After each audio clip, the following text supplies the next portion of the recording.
Welcome in the professor and the cultural beat writer over at The Athletic.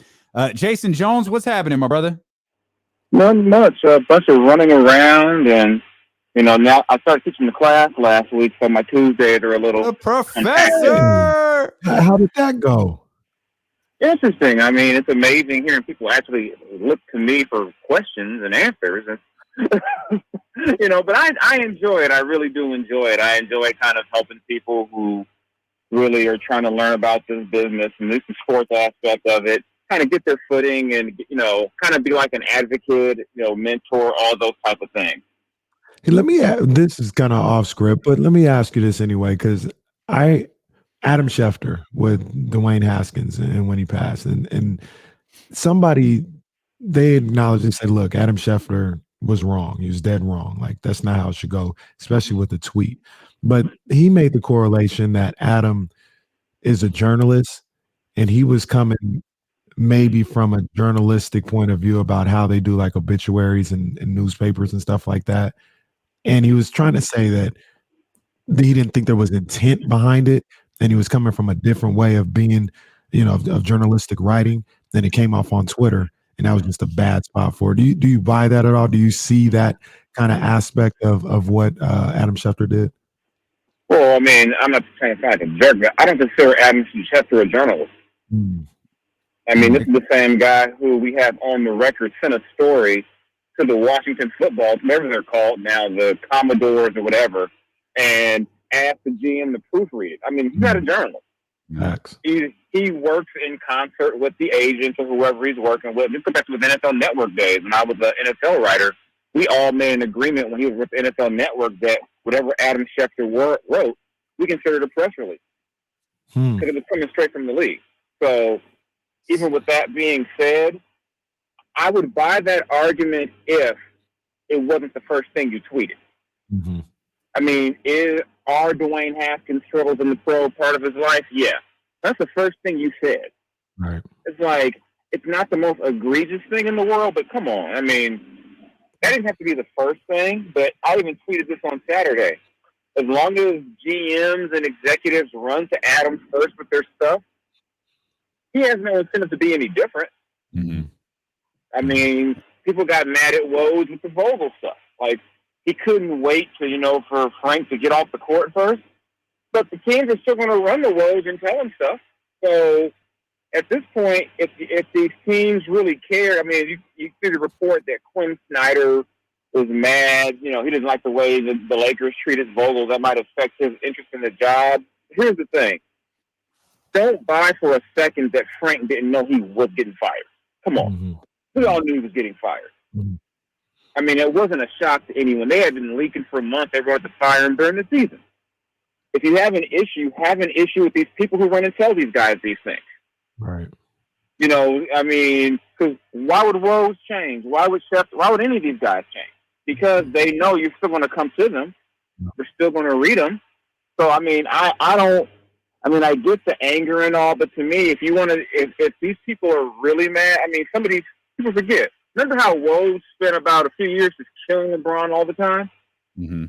Imagine if LeBron is like, hey, everyone from Clutch said, because of that, we're not talking to Woj, period. Or a GM said, for a while, Woj didn't have an in with the Kings. And that's the reason why a lot of the stuff he wrote about the Kings was so anti-King. He didn't have an in there. Vlade wouldn't talk to him. Woj still don't have an in with Clutch, doesn't he? Isn't that why everything comes from Shams? Yeah, and no. I mean, okay. Things that but he doesn't have the stuff at the end that Shams or other people, or say Chris Haynes does. But a lot of these guys, that's where they get their power. And if you don't like what he's doing, and especially from I use the Quinn Snyder example. It's like, okay, Quinn, if you don't like it, how about the next time Woj calls you, you don't answer? Mm-hmm. There you go. Because you feel like he disrespected your colleagues. But they're not going to do that. It's either just to say, well, they're going to play the blame game. And it's easy to fix this. Don't talk to him. But you're not going to stop talking to him. So I'm like, yeah, there'll be a bunch of fake outrage at Adam Schefter for a day. And then same people who say they're mad the same agents who didn't like it will be calling him with their stuff first again. Yeah. Yeah. Can someone check to see if Lionel Richie is the GM of the Washington Commodores? I need to someone check on that for me. How do you teach? Whatever they're called. I think I'm riding with the football team. I think I'm riding with the football team from here on out. Wow. How do you teach these young people that you're working with at Cal that social media is not journalism? When you see, especially last week, when you see all of this happen the same week, the public reports of, Schefter getting 9 million and Woj getting 7 million. How do you teach these young people? Yeah, that's not journalism, though. You really can't. I mean, it's when you get to that level, you in essence become a partner with the league. I mean, if we want to be frank about it, come on, you think about it. ESPN has TV deals with the NBA and NFL. Mm-hmm. They're not going to let those guys be wrong too often. I mean, it is what it is. And yeah, in every sport, your local guys work hard and do the best they can. And that's one of the frustrating things about the business. A local guy can work tirelessly on a story. I've had it happen to me, only for the team to turn around and call Woj anyway. Or a team will tell a reporter, hey, we've got this coming. Here's a heads up. But don't say anything for 15 minutes. Guess what they do in that 15 minutes? They call a national guy. And then they say, we don't know how he got that. Wow. It happens all the time. And that's why, a lot of beat writers end up just so frustrated. Yeah. Just because it's like you can work, and I think a lot of what happened with social media is that publicly people assume the person who got it first must be better than everyone else. And that's not always the case. Mm-hmm. Sometimes, it's a matter of you got the phone call second. All right. You had some agents back in the day who would send a group text. Like, free agency, if you reached out about a certain guy, I think Mark Bartelstein was real good for that. If you reached out to Mark, he'd send a group text to everyone who had reached out on the same guy. So I mean, but sometimes what happened with social media that it's unfortunately forced a lot of us to rush to put stuff out there before it's even ready. Just because, there's so much love for the guy who got it first. And the fact is, even like say with Gentry yesterday, Sean Faye might have put it out there first. Everyone confirms it within a minute or two. Mm-hmm. It's just that it's that whole who had it first creates I think it impacts, ethics in the business. It makes people rush, and then you end up with, backtracking or, it creates a real wacky world that we're in right now. You get stuff like Frank Vogel being fired, Frank Vogel coached his last game at the buzzer of his last game. It was awful. You get stuff like that, and, like I said, it sucks. It's terrible. But I think even with the Wills, it was a little bit overblown because we knew Frank was getting fired. And, yeah, the Lakers are going to say, we don't know where he came from. Trust me, they talked to Frank's agent and all that stuff is talked about before yesterday. I mean, 2 years ago, I wrote a story about George Karl getting fired the day before his last game. And it created a very unique pregame between me and George because George knew he was getting fired.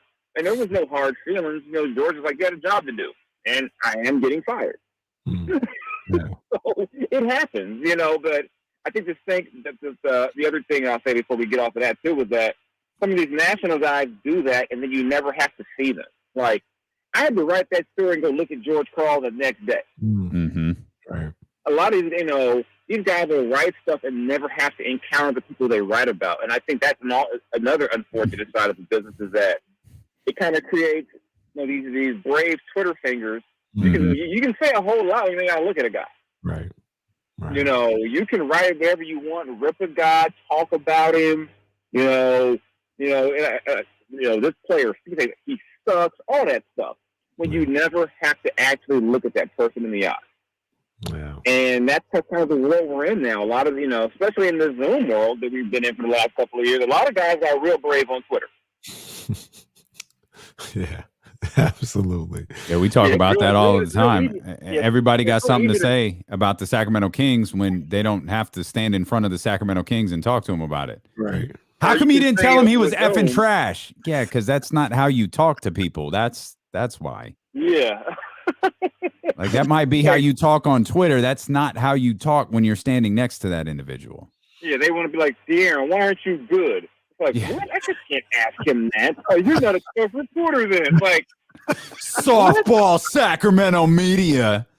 you guys don't ask the tough questions. You know, I'd ask Monty, why does Vivek make him do it? That's what I would do.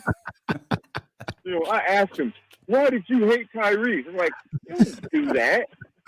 But a lot of people, like I said, you know, especially, you know, hey, it's a crazy world now that we live in, but hey, been that way for a minute. Yeah.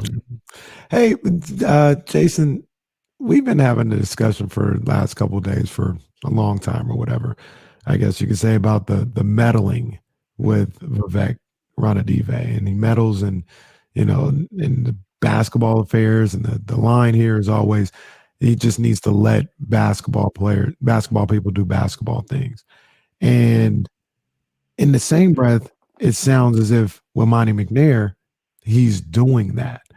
Would you consider, like, what would you consider meddling? I'll just ask you that, because I talk about, like, if Vivek, he owns a team, he wants to be in the meeting, he can be in the meeting. And if he's like, I like Doug Christie, you know what I mean? I think he'd be a good coach, but it's your call, Monty, do whatever you want. Is that considered meddling to you, because he is the owner and he's saying what he likes? And like, what is that kind of what Vivek does, or is it a little bit more than that in your opinion? I mean, you hear variations of it. I think one thing you forget, so it is his team, so to speak. If he like you said, if he wants to say something, or hey, you know, it's his team. I mean, people say, well, he ought to sell. Can't make him sell. It means his. Mm-hmm. You know, like I say, being a fan is a choice. If you don't like what he's doing, don't support it. Mm-hmm. Don't buy a ticket. You know, that's the way you can speak. But in the terms of him, and you know, like I say, it depends on what you hear, you know, and who you talk to, and you know, you hear, you know, you talk about the whole, well, he wanted to get this guy or draft that guy, and I think, and a lot of it kind of goes back to the whole Bagley thing, and it was all his decision. The fact is, when it came to with Bagley, there was no push there was no real internal, all of us really want Luka, and Vivek said, no, that's not even true. It's not true. I had people in that organization coming to me telling me why they didn't think Luka was going to work. So it wasn't like, you know, Vivek had to go and twist their arm if he wanted Marvin Bagley. Plenty of guys there missed on that one. And I mean, I think when you talk about meddling, I think it's more so from what people have always told me, it's the change in decisions real quick. It's, we're going this direction. No, we're not. We're doing this now. It's giving Vlade an extension in April of 2019 and firing him in August of 2020. It's stuff like that. I mean, you know, if he's going to want to have a say or questions about the draft, you know, free agency, he's signing the checks. He should have something to say. But I think it's on some level, it can be a little bit overblown as if it's Vivek's draft board. And he goes in there and says, okay, here are my top 10 players. Monty pick, you know, he's gone, Monty. He's the next guy. I don't think it's not that, you know, overt. But yeah, he's definitely going to have something to say. You know, and it's just kind of the way it is. I know people don't like it, you know, but people have told me he's impulsive. If he changes his mind on something, it's over. We saw it with Malone. We saw it with Vlade. We saw it with different, you know, with coaching decisions. So, yeah, that part, to me, that's a bigger issue than anything. You know, when you talk about let the basketball guys do what they're going to do, to me, that means hire some people you trust and then let them carry out a plan. And maybe he'll do that with Monty. Maybe Monty will get a chance to get to year 3, 4, or 5 and carry out his vision. To me, that's the bigger thing. But you know, the idea that you're going to make a trade, which might mean taking on more salary, the fact that the guy who's, you know, the principal owner has a say in that is not crazy. Makes sense. Do you think that's going to happen right now during this coaching search? He's going to let Monty do his job and pick the guy that he wants? I think he'll let Monty run the search, but in the end, it's going to be his call. The same way it was, remember back with the Dave Yeager search. Remember, they were interviewing everyone from here to Pluto. And then in the end, once Yeager became available, that was Vivek was like, I want Dave Yeager. So they made Dave Yeager happen. Luke was probably more of a Vlade decision, but then again, if Vivek had said no way, I don't want Luke, Luke wouldn't have been hired. So I mean, it's a partnership, so to speak. But I mean, hey, Vivek has the right to decide all of a sudden, I want that guy. So essentially, though, it's it's Monty's job also to, I was going to say sucker, but that's not really the right word, but convince the best case. Monty or Vivek con. His job to con him. Yeah. Yeah, I wouldn't say con, but yeah, if you're gonna, if gotta sell it. Say it's between, I don't know, I'll just throw out two names. This is not a report. Let's say it's Kenny Atkinson and Frank Vogel, and say Monty really wants Frank Vogel, but Vivek really wants Kenny. I'm listening to It's Vivek. going to be on Monty to convince. It's going to be on Monty to show why I know Vivek, you shouldn't go that way. Right. That's what it comes down to. But even then, y'all gonna wish Vivek intervened then, aren't you? You gonna wish Vivek stepped up and fixed that, aren't you? Yeah, I mean, it can go a variety of ways. But I think some of the Vivek stuff can be a little bit overblown. But we do know, like I said, we saw it with the Malone thing. We saw it once he was fixated on George Karl. It became, Pete, you go get me George Karl, no matter what it takes. And I know Pete got blamed. Why'd you go get George Karl? Because his boss told him to do it. Right. I mean, and I know it's not cool to say, anything positive about Pete D'Alessandro, but come on, Pete would not have, said, let's go ahead and go through three coaches in one season. Once the Corbin thing was a flop because the players were like, we're not playing for this guy. And I felt bad for Corbin because it wasn't his fault. Yeah. He just kind of got, he was just the man next to the man, literally. He got the job, but once Vivek was like, get me George Karl, that was the GM's job. So if there's some miracle candidate, that all of a sudden, Vivek wants, it's going to be Monty's job to make it happen. If it can't happen, you go to plan B. Mark Jackson going to coach your Lakers next year? I have no idea who's going to coach that team. It wouldn't surprise me if it was Mark Jackson. It really wouldn't surprise me. LeBron is enthused. Yeah. Like I said, this time of year, I don't even believe half of what I read. I will say this, because Mark has been out the game as far as coaching so long, and you say, okay, yeah, you get LeBron and AD, but you've got to let Kurt Rambis sit in on your meetings. You might put up with that to get a job because you're coaching LeBron and you haven't gotten a sniff at a job, since the Warrior gig. So I could see, a guy like Mark taking the job, just for those reasons alone. Maybe, and I think Mark is a strong enough personality to where he'll push back on, where that stuff won't maybe won't affect him as much. Because Mark's a strong personality. And I think in that job, you need someone with a strong personality. You probably needed someone during the season until, to get in Russ's face more. To challenge LeBron, to challenge it, when he was playing. I'd say challenge AD, but AD missed half a year. But, yeah. So, I mean, I think a guy, it's going to have to be a strong personality. I think that's why people are saying, well, it's got to be a guy like Doc Rivers, which would, of course, drive LA crazy. But I think it's got to be a strong personality, someone who can command respect, and not so much strong personality that they're going to yell at him, but just a guy who has a presence in there. Wow. And I felt bad for Frank for how things went down, but it was, but we got to remember, Frank wasn't their first choice. People forget that. Yeah. He was like choice number 3. Secondly, Frank did play Carmelo Anthony at center this year. Oh boy. And there's some folks in LA who were like, yeah, this sucks that he did play Carmelo Anthony at center and then did start Trevor Ariza. And then, the roster wasn't great, but when you have a failure like the Lakers had, there's blame for everybody, players, coaches. They're probably blaming concessions people, the media, everyone. There's a lot of blame to go around in LA right now. Well, we don't blame you, Jason. No, we don't. Okay, well, that's okay. Someone will blame me. Don't worry. They will. It'll be my No, fault at some definitely. point. Definitely. Yeah. Hey, Jay, real quick.